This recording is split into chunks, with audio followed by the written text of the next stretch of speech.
மாமா, இவன் கால்ல விழுறதுக்காகலாம் மன்னிச்சிடாதீங்க. இவனை மாதிரி ஆளுங்களெல்லாம் நம்ம கிட்டேயே சேர்க்க கூடாது. அம்மா என்ன மன்னிச்சிருங்கம்மா.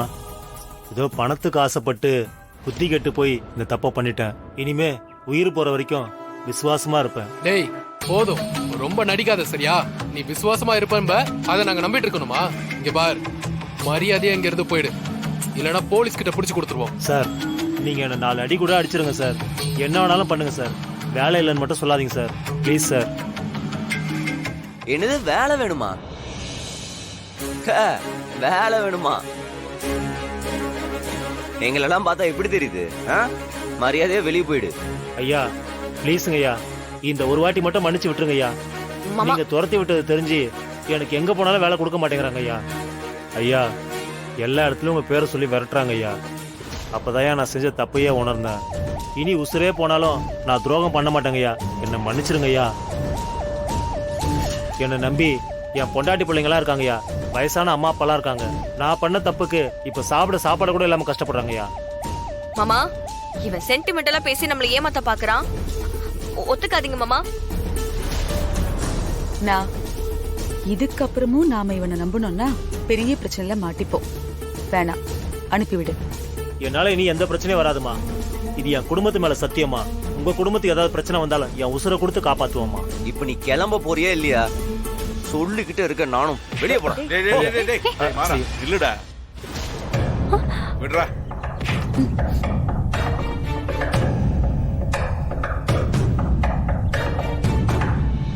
தப்பு செஞ்ச ஒருத்தன் தான் செஞ்சது தப்புன்னு உணர்ந்து இறங்கி வந்து மன்னிப்பு கேட்டா அவனை மன்னிச்சு அவனுக்கு மறுபடியும் ஒரு வாய்ப்பு கொடுக்கணும்.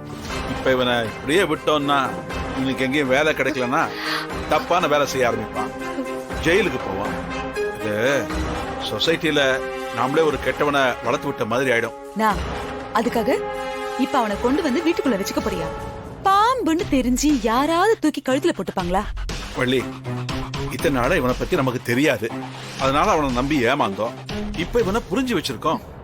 இனிமே ஏதாவது தப்பு நடந்ததுன்னா அது இவன் மேலதான் திரும்பும்னு அவனுக்கே நல்லா தெரியும். அதனால இவன் இனிமே தப்பு பண்ண மாட்டான். இந்த மாதிரி நீ யோசி. இது நான் எடுத்த முடிவு. இவன் எப்பவும் போல வேலைக்கு வரணும். இவரை திருத்தவே முடியாது. எவ்வளவு பட்டாலும் நீ திருந்த மாட்டேனா? ஆமா மாமா, நீங்க பிறந்த ஊருக்கு மட்டும் வந்து போறீங்க, ஒன்னெடுத்த ஊரை மறந்துட்டீங்களே. காவேரி தான் இறந்து போச்சு, நாங்கெல்லாம் இருக்கோம் மாப்ள. அப்படிலாம் இல்ல மாமா, வரணும்னு தான் நினைச்சுக்கிட்டு இருப்பேன். அப்பப்ப ஏதாவது ஒரு வேலை வந்துடும்.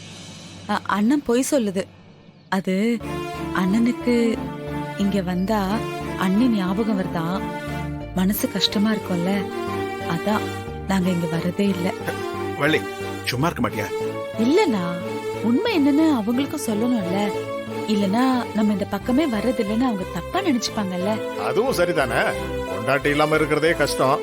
பொண்டாட்டியோட சொந்த ஊருக்கு வந்தா அவங்க ஞாபகம் வரத்தானே செய்யும். அதுக்காக சொந்த பந்தம் தாய் பிள்ளைகள் எல்லாம் விட்டு ஒதுங்கி இருக்க கூடாதுல்ல. எதுவா இருந்தாலும் நாங்க தானே முன்ன வந்து நிக்க போறோம் மாப்ள. ஒரு பொண்ணை கட்டி கொடுத்தா பொண்ணு மட்டும் வாழ வரான்னு அர்த்தம் இல்ல, அதோட சேர்ந்து புது உறவும் வருதுன்னு அர்த்தம். அதை நாம விட்டு கொடுக்க கூடாதுல்ல மாப்ள. இனிமே நான் விட்டு கொடுக்க மாட்டேன் மாமா. வருஷம் நாங்க வந்துடுறோம். அடிக்கடி வா ராமச்சந்திரா, அப்படி வந்து போனாதானே சொந்த பந்தங்கள்லாம் நிலைக்கும்.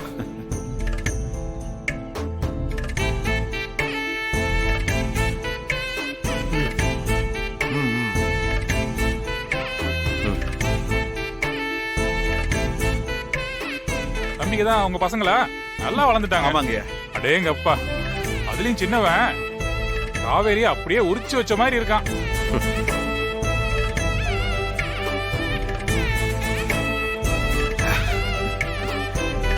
உங்களுக்கு எல்லாம் கல்யாணம் ஆயிடுச்சுலப்பா?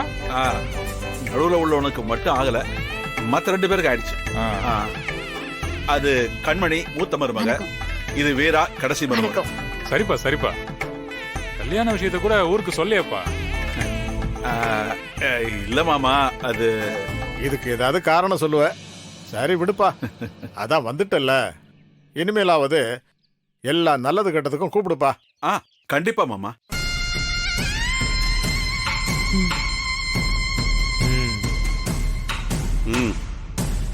ஆமா ஆ? உங்க புள்ள ஒருத்தர் ஜெயிலுக்கு போயிட்டு வந்ததா பேசிக்கிட்டாங்களே அது யாரு? இந்த பையன் தானே?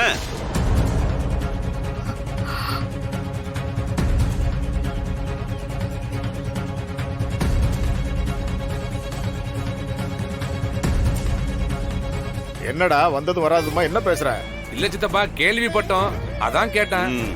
எதை எப்ப பேசணும்னு தெரியாதா? இருக்கட்டுங்க. ஏன் புள்ள ஒன்னும் கொலை பண்ணிட்டு ஜெயிலுக்கு போயிட்டு வரல.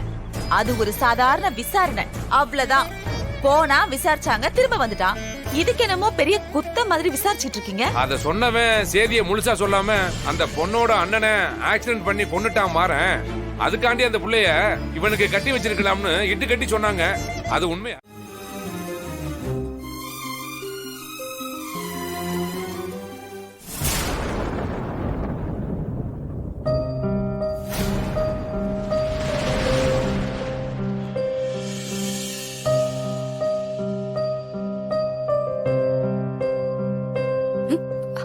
மரா.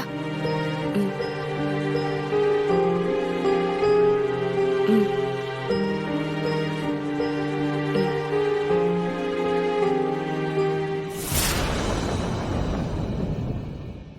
அம்மா தாயே ஆத்தா எல்லாரும் நல்லா இருக்கணும். அப்பா பங்காளிகளா, சொல்றத நல்லா கேட்டுக்கங்க. நம்ம தெய்வத்தை 12 வருஷத்துக்கு ஒரு தடவை நம்ம கோயில் குளத்துல கொண்டு போய் புனித நீராடி திரும்ப கொண்டு வந்து சன்னதிக்குள்ள வைப்போம். இன்னைக்கு அந்த திருவிழாவுக்கு தான் நம்ம எல்லாரும் இங்க கூடி நிக்கிறோம். அதுல எந்த தடங்களும் இல்லாம பங்காளிக எல்லாரும் ஒத்துமையா சாமியை தூக்கிட்டு போகணுமப்பா. பங்காளினா பொண்ணு எடுத்த குடும்பத்தையும் சேர்த்துதான்பா. உன் பொண்டாட்டிக்கு இதான குலதெய்வம். அவ இல்லைங்கிறப்போ நீயும் உன் பிள்ளையும் வந்து ஒரு கை பிடிங்க. எல்லாரும் சேர்ந்துதான்பா செய்யணும். செய்யறேன். அப்புறம் முக்கியமான விஷயம்,